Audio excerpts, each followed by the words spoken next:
morning, good afternoon, good evening, all. It's Bear here.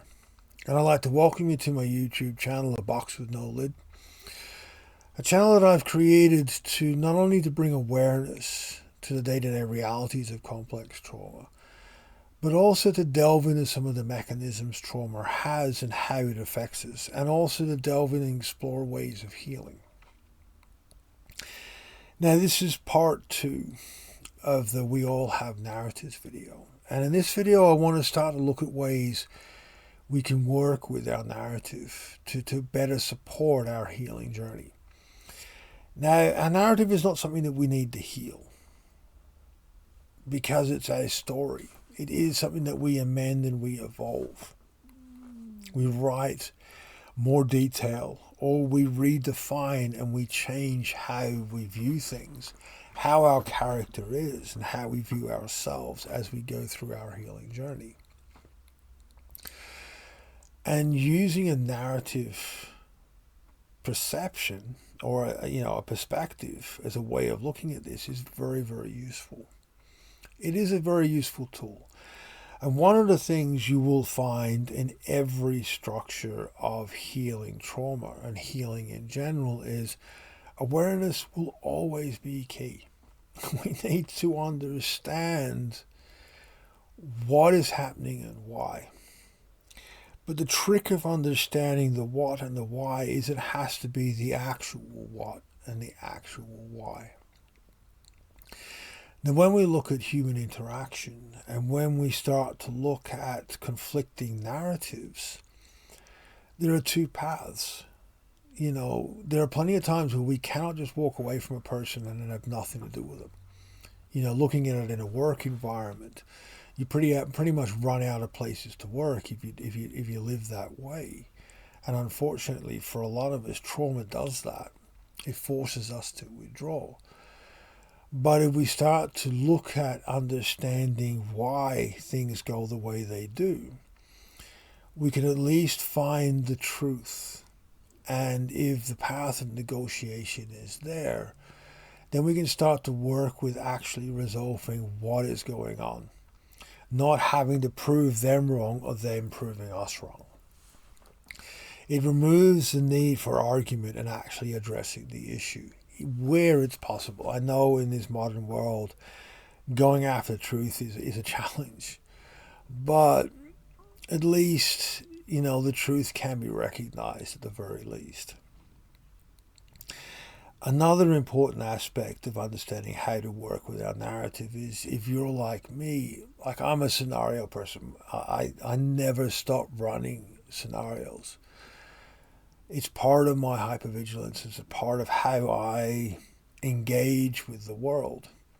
It's a consequence of what adoption creates, and a lot of adoptees have the same sort of base. It's the thing of, if I have a conversation with someone and for whatever reason what I've said has been misinterpreted and it goes south, I will sit there for days, weeks and months, and in some instances years. It'll come back and back and back till I work out why. When I learn to view things and understand the structures of narratives and the incompatibilities we have with others, with their narrative and my own, I can shorten that down quite a bit, down to most often, where possible, it's within a few hours or even straight after the conversation. And if I need to be able to, or I have to negotiate with a person, I can, as I've said earlier, I can work with the actual incompatibility. I'm not trying to prove them wrong, or I'm not having to allow them to prove me wrong. I don't have to accept shame, which is another chronic part of my past, just to open the door of discussion. I can bring up, well, you have this structure, I have this structure, they've bounced. Let's work on creating a common ground to where we can discuss and work this without proving each other wrong. And, I don't communicate very well with people, but I'm learning, and the narrative aspect is allowing me to be able to further that. But as I said, the bigger benefit is I'm not tearing the conversations apart, trying to understand them. I have a vehicle and a tool to use. And the narrative perspective gives us this. Also, when working with understanding our narrative, it allows us to see why we've reacted the way we have. And as we further our healing journey, we can create the physical experiences to support that change. And that is how we change our narrative. To give an easy example of this relating to my own experience, in the past, if I had an interaction go south, I would just take the sacrifice and walk away. I would, take it to the point where I understood where it went wrong, but I would have nothing to do with that person again. And as, for those of you out there that have the pre-verbal trauma similar to mine, it doesn't take much to sever a connection. And we also learn that it is very, very hard to get that back because of all this is attachment trauma and everything that goes involved with that. But understanding narratives and how that played has allowed me to find the grey areas so that severance of connection can be healed or lessened. And it helps me a lot in how I approach healing and understanding my interactions with people. And this is one of the biggest components or benefits of understanding our narrative is we get to look at why things went south or why we're perceived the way that we are.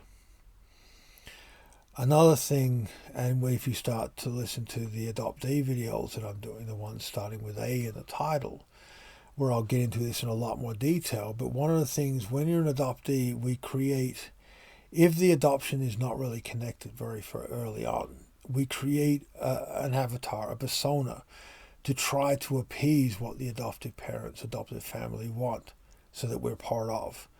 And that gets so embedded that when we meet people, we try to understand what they would want us to be and become that. And that gets people offside quite quickly.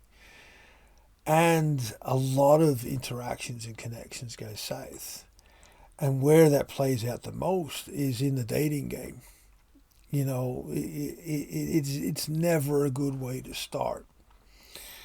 And it doesn't end well. And understanding why gives you a way to work with it. And for me, when you come from a complex trauma base, the most powerful tool we can have to heal is the understanding of why. The truth in the successes of our healing does come down to the resources we can create and the base of people that we can have around. Without that, this is something, as I've said in numerous videos, we cannot heal trauma by ourselves. You can't do it. We're not created or designed that way. Isolating, we don't have the triggers, but we also don't have the connections to have a life. So having the tools and the ways of understanding things so that we can learn attachment, we can learn to heal, we can learn better ways that are not at our expense. What I see in, survivors of particularly child abuse of a certain areas, like a certain direction that trauma is taken, you kind of have two areas. You have those that are really aggressive and those that are really submissive or withdrawn. From the really more withdrawn side, we always feel that we have to, it's always our fault. We have to accept the shame and the embarrassment and make it, we are wrong, they are right. So that if they prove us wrong, then they'll move past it and we can get beyond whatever this disagreement was. That is not healthy at all. But it is how we do that because of how we perceive ourselves. When we start to heal through that, with understanding the incompatibilities between narratives and actually, seeing the actual truth behind that whatever's caused that disagreement. Not having to prove them wrong, them not having to prove you wrong. It removes that taking on of shame, that harm to self, to try to create something that is survivable. And of anything that you take from this video, it's that. Seriously, it's that. Is if we're going to heal, we need to understand the why so that we can know how to work with it. We need to see what we take on ourselves that is not ours to take on, to appease situations. We need to learn the art of negotiations. We need to learn the art of human interaction again because of what trauma took from us. And understanding the narrative perspective gives us a very good way of learning that, of being able to pick the points that we can work with so that we can further that healing of attachment, that healing of a connection and interactions. With this stuff, as always, there's always so much more to it than what I can do in these videos. And I'm trying to always keep these videos not, going on for hours. So I will always feed off your questions and comments. And I will do further videos delving into this more and more and more. But take some time. Look at the character that you are and how you would write yourself into the story that is your life. Start to see how your interactions are through that perspective. And start to see how you can better improve the quality of your life through having more quality interactions and going after the truth behind what has caused issues, not the prove you wrong, they prove you wrong argument. As always, I love your feedback and comments. Please be safe. Please be gentle with yourself. And as always, kindness goes a long way, particularly with yourself. So be happy, and I will see you next time.